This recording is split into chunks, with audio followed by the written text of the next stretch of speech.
മറ്റൊരു പ്രധാനപ്പെട്ട ഒരു വാർത്തയിലേക്ക്. തൃശൂരിൽ വയോധികനെ പേരമകൻ വെട്ടിക്കൊന്നു. ദേശമംഗലം എസ്റ്റേറ്റ് പടിയിൽ അയ്യപ്പനാണ് മകളുടെ മകനായ രാഹുലിന്റെ വെട്ടേറ്റ് മരിച്ചത്. വിശദാംശങ്ങളുമായി അനീഷ് ആന്റണി ചേരുന്നു. അനീഷ്, വളരെയധികം ഞെട്ടിപ്പിക്കുന്ന ഒരു വാർത്തയാണ്. അതായത് സ്വന്തം പേരമകനാണ് ഇപ്പോൾ വയോധികനെ വെട്ടിക്കൊന്നിരിക്കുന്നത്. എന്തെല്ലാമാണ് വിവരങ്ങൾ? തീർച്ചയായും അനുപ്രിയ, നാടിനെ നടുക്കിയ ഒരു കൊലപാതകം തന്നെയായിരുന്നു ഇന്നുണ്ടായത്. ഇന്ന് രാവിലെ 9:30-ഓടെയാണ് ഈ സംഭവം ഉണ്ടാകുന്നത്.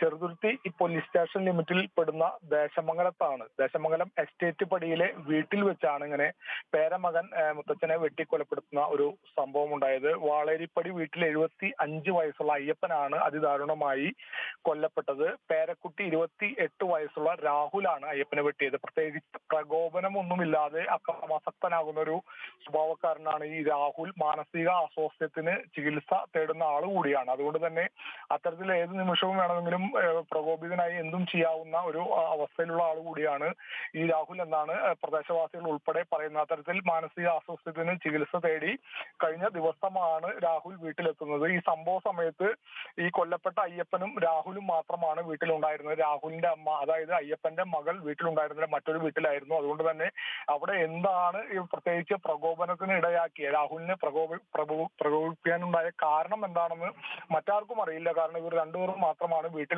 എന്തായാലും വീട്ടിലെ വെട്ടുകത്തി ഉപയോഗിച്ചാണ് അതിദാരുണമായി അയ്യപ്പനെ വെട്ടിയത്. അയ്യപ്പൻ അവിടുത്തെ സംഭവ സ്ഥലത്ത് വെച്ച് തന്നെ രക്തം വാർന്ന് മരിക്കുന്ന ഒരു സാഹചര്യമാണ് ഉണ്ടായത്. എന്തായാലും ഈ കൊലപാതകത്തിന് ശേഷം രാഹുൽ എവിടെയും പോയില്ല, വീട്ടിൽ തന്നെ ഉണ്ടായിരുന്നു എന്നാണ് പോലീസ് പറയുന്നത്. പോലീസ് എത്തി രാഹുലിനെ ഇപ്പോൾ ചെറുതുരുത്തി പോലീസ് സ്റ്റേഷനിൽ എത്തിച്ചിട്ടുണ്ട്. കൂടുതൽ ചോദ്യം ചെയ്യാനുള്ള ഒരു അവസ്ഥയിലല്ല രാഹുൽ എന്നാണ് പോലീസ് പറയുന്നത്. കാരണം ഞാൻ നേരത്തെ സൂചിപ്പിച്ചു, മാനസിക അസ്വസ്ഥത ഉള്ള ആളാണ്. അതുകൊണ്ട് തന്നെ എന്താണ് ഈ കൃത്യത്തിന് പ്രകോപിപ്പിക്കാനുണ്ടായ കാരണമെന്ന് ഇപ്പോഴും പോലീസിന് വ്യക്തമായിട്ടില്ല. എന്തായാലും ചെറുതുരുത്തി പോലീസ് പോസ്റ്റ്മോർട്ടം ഇൻക്വസ്റ്റ് നടപടികൾ ഉൾപ്പെടെ നടത്തി വരികയാണ്. പോസ്റ്റ്മോർട്ടം നടപടികൾക്കായിട്ടുള്ള നടപടികൾ ഇപ്പോൾ ചെറുതുരുത്തി ഇൻസ്പെക്ടറുടെ നേതൃത്വത്തിൽ നടത്തി വരികയാണ്. എന്തായാലും ദാരുണമായ ഒരു സംഭവം തന്നെയാണ് ഉണ്ടായത്. പേരമകൻ അമ്മയുടെ അച്ഛനെ അതിദാരുണമായി വെട്ടി കൊലപ്പെടുത്തിയിരിക്കുന്നു. അനുപ്രിയ.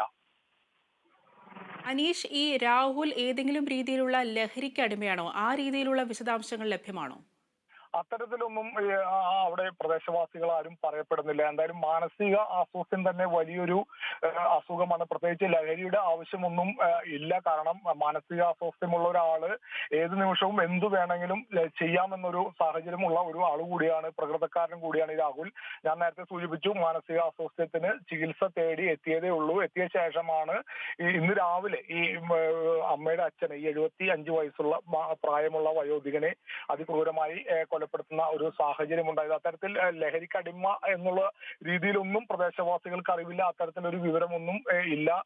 ഈ മാനസിക അസ്വസ്ഥതന് ചികിത്സ തേടുന്ന ആളാണ് എന്നാണ് പ്രദേശത്തുള്ളവർ ഉൾപ്പെടെ പറയുന്നത്. അതുകൊണ്ട് തന്നെയാണ് പോലീസ് ഇപ്പോൾ ഈ രാഹുലിനെ ചോദ്യം ചെയ്യാൻ കഴിയാവുന്ന ഒരു അവസ്ഥയിലുമല്ല. കാരണം രാഹുലിന്റെ മനോനില തെറ്റിയ നിലയിൽ തന്നെയാണ് ഇപ്പോഴും ഉള്ളത്. ഇനി വിദഗ്ധ ഡോക്ടർമാരുടെ ഉൾപ്പെടെ സഹായം തേടേണ്ട ഒരു സാഹചര്യമുണ്ട്. അടിയന്തരമായി ചികിത്സ നൽകേണ്ട ഒരു സാഹചര്യത്തിലാണ് ഇപ്പോൾ രാഹുൽ ഉള്ളത്. എന്തായാലും രാഹുൽ ഇപ്പോൾ നിലവിൽ ചെറുതുരുത്തി പോലീസിന്റെ കസ്റ്റഡിയിൽ പോലീസ് സ്റ്റേഷനിൽ തന്നെ ഉണ്ട് എന്നാണ് പോലീസ് പറയുന്നത്. അനുപ്രിയ.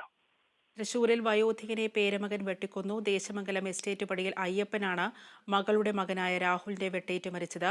ഇപ്പോൾ രാഹുലിനെ പോലീസ് കസ്റ്റഡിയിൽ എടുത്തിട്ടുണ്ട്. വിശദാംശങ്ങളാണ് അനീഷ് ആന്റണി നൽകിയത്.